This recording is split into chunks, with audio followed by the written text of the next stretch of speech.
मैं नरेंद्र दामोदर दास मोदी ईश्वर की शपथ लेता हूं कि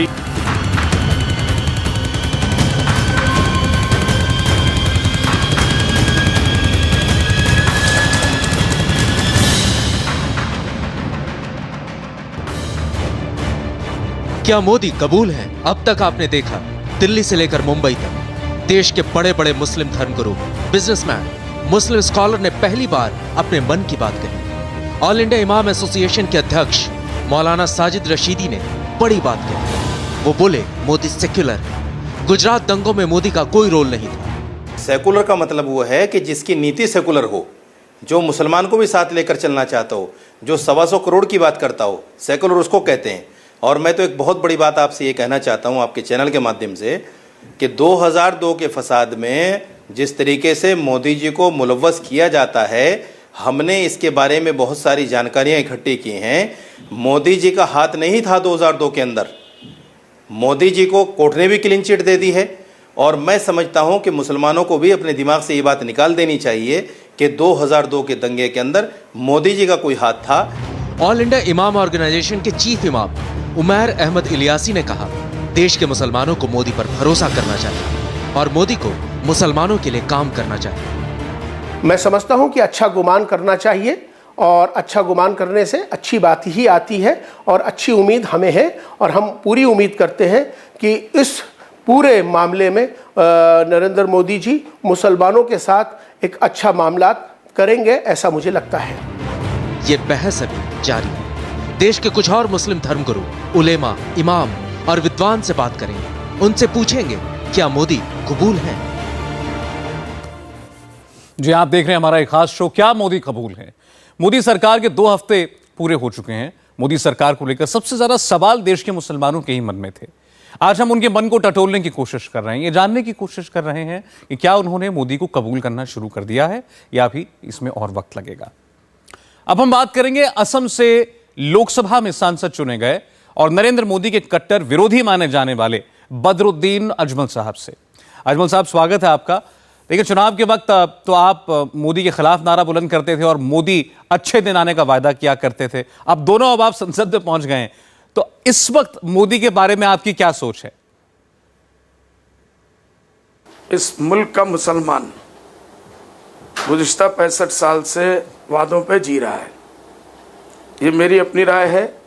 वादे हमारे साथ हजारों हुए, लाखों हुए और चंद वादे पूरे किए गए, वो भी पूरी ईमानदारी से के साथ नहीं। मोदी जी ने जब आने के बाद अच्छे दिन आने वाले स्लोगन लगाया, जब उन्होंने मुसलमानों से कहा क्या गरीबों से, जी मुसलमानों से कहा क्या खाली हिंदुओं से लड़ोगे, पटना में हिंदू भाइयों से कहा कि क्या मुसलमानों से लड़ोगे या गरीबी से लड़ोगे, तो मुसलमानों को उनके इस बयान के अंदर उन्होंने कहा आओ हम सब मिलके गरीबी कैसे लड़ते हैं। इसी तरीके से उन्होंने कहा अपने एक टेलीविज़न के बयान में कि मैं मुसलमानों के एक हाथ में कुरान को और एक हाथ में कंप्यूटर देखना चाहता हूँ। तो इस किस्म की बातें बहुत से लोगों ने भी पहले की, लेकिन ऐसे अंदाज में नहीं जिस जज्बाती अंदाज में मोदी साहब ने की।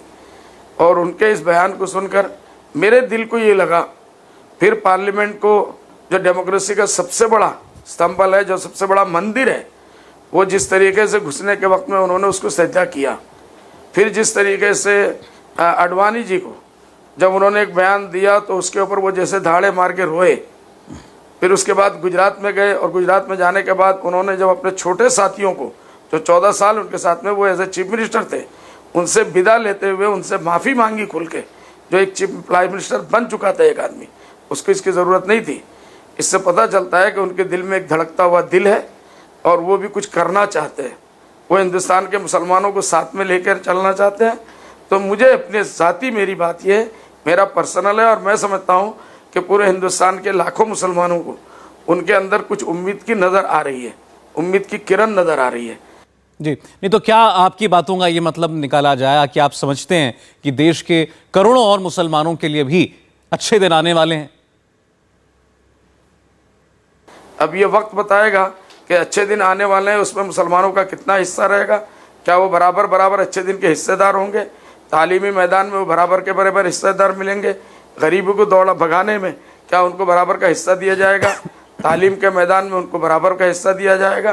मुल्क से भ्रष्टाचार को दूर करने में मोदी जी कितने कामयाब होंगे, इसी तरीके से फसादात को रोकने में कितने कामयाब होंगे, इसी तरीके से गरीबी को दूर करने में और महंगाई को कंट्रोल करने में वो कितने दूर हो कामयाब होंगे।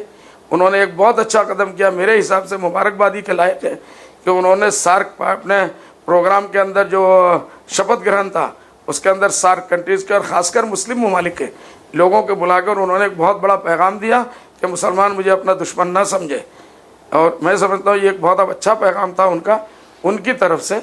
और मुसलमानों के मेरी ज़ाती राय ये है कि इस मामले में उनके इन तमाम अक़दाम को एक अच्छी नज़र से देखना चाहिए, वेलकम करना चाहिए और कोशिश करनी चाहिए कि उनके साथ कन्फ्रंटेशन में न जाए, नेगेटिव थिंकिंग लेकर न जाए, बल्कि पॉजिटिव थिंक के साथ उनके साथ मिलकर काम करने की और अपने मसाइल को हल कराने की कोशिश करें। ठीक है, ये लेकिन ये बातें तो अजमल साहब आज आप आज इस मुकाम पर कह रहे हैं, तारीफ कर रहे हैं मोदी की। कल तक आप क्या कहते थे कि अगर बीजेपी असम में एक सीट भी जीती तो हम अल्लाह के सामने दोषी होंगे? नहीं, देखिए मैंने डायरेक्ट मोदी साहब के बारे में मेरी कोई बात नहीं है। मैंने जो भी कहा था वो आप उसको कोट करें, मैं उसका जवाब दूंगा। और मैं मोदी साहब की एक बात को कोट करता हूं जो इलेक्शन के बाद उन्होंने कहा, आज भी कई लोगों ने दोहराया और ख़ासकर हमारे नई जो निर्वाचित हुई है स्पीकर साहिबा, उन्होंने कहा कि मोदी साहब ने ये कहा था कि भाई इलेक्शन के बाद पहली बात तो उन्होंने कहा हम बदले की भावना से किसी के साथ नहीं मिलेंगे। जो मैं बता रहा हूँ उनकी कोटिंग मैंने खुद देखी है। दूसरे इलेक्शन में उन्होंने कहा बहुत सी बातें होती है, हमने भी कहा, उन्होंने अपने बारे में कहा और दूसरे पार्टियों के बारे में कहा। हमसे भी कोई बात यकीनन निकली होगी। इलेक्शन के टाइम पे हर आदमी का एजेंडा होता है हमारे वोट बैंक कितने बढ़ेंगे, कितनी हमारी सीटें आएंगी। लेकिन जब एक आदमी को पूरे बहुमत से 100% बहुमत से जनता लेके आती है तो भारत का संविधान ये कहता है कि हमें उसका एहतराम करना चाहिए और चढ़ते सूरज को मानना चाहिए कि सूरज। ठीक है, चलिए, आपने कहा कि चुनावों में लोग बहुत सी बातें कहते हैं, अब चुनाव हो गए, अब आप मुसलमानों से क्या कहेंगे? वो मोदी सरकार पर भरोसा करें, उन्हें वक्त दें? बिल्कुल, मेरी ये दरखास्त है मुसलमाना ने हिंद से कि भाई अपने मसाइल को पॉजिटिव तरीके से, इससे पहले भी जो सरकारें ही है हमें कौन सा आसमान का चांद उन्होंने दे दिया, इसलिए हम कैसे एकदम से मुखालिफ हो जाए। एक आदमी आया है, पार्टी पे पावर में आए हैं, उनको कम से कम 2-4 महीना 6 महीना काम करने दीजिए।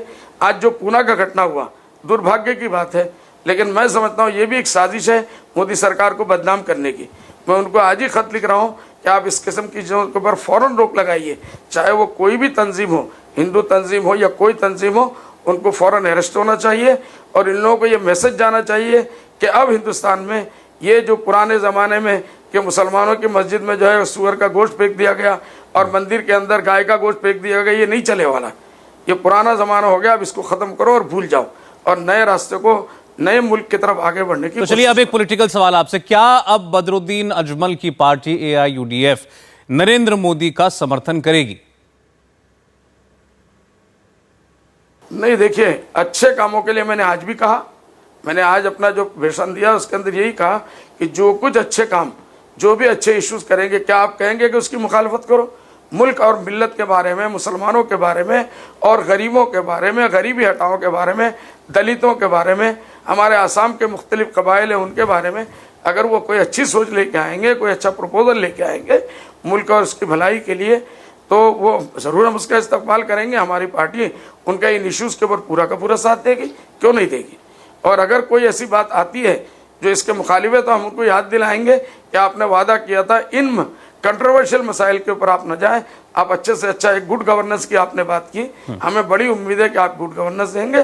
और एक गुड गवर्नेंस एक मुल्क का जो 12% हिस्सा है मुसलमान, वो इतनी बड़ी ताकत है, उसके पूरे 12% हिस्सा बदन का अगर बीमार रहता है तो वो एक तंदुरुस्त आदमी कभी नहीं कहला सकता। और मैं समझता हूँ मोदी जी इस चीज़ को अच्छी तरह समझते हैं। अजमल साहब, बहुत बहुत शुक्रिया इंडिया टीवी से बात करने के लिए। हमारे साथ थे सांसद बदरुद्दीन अजमल और इन्होंने कुछ बड़ी बातें कही हैं। इन्होंने कहा कि मोदी की सोच मुसलमानों के लिए अच्छी मालूम पड़ रही है, अब तक मोदी लाखों मुसलमानों के लिए उम्मीद की किरण है। साथ साथ इन्होंने ये भी कहा कि मोदी मुसलमानों को साथ लेकर चलना चाहते हैं, ऐसा इनको लगता है। मोदी के बयानों में मुसलमानों के हक की बात झलकती है और मुसलमानों को भी पॉजिटिव रहना चाहिए, नेगेटिव ना सोचें। और मोदी सरकार को बदनाम करने की भी कहीं ना कहीं कोशिश हो रही है, बदरुद्दीन अजमल को ऐसा महसूस होता है।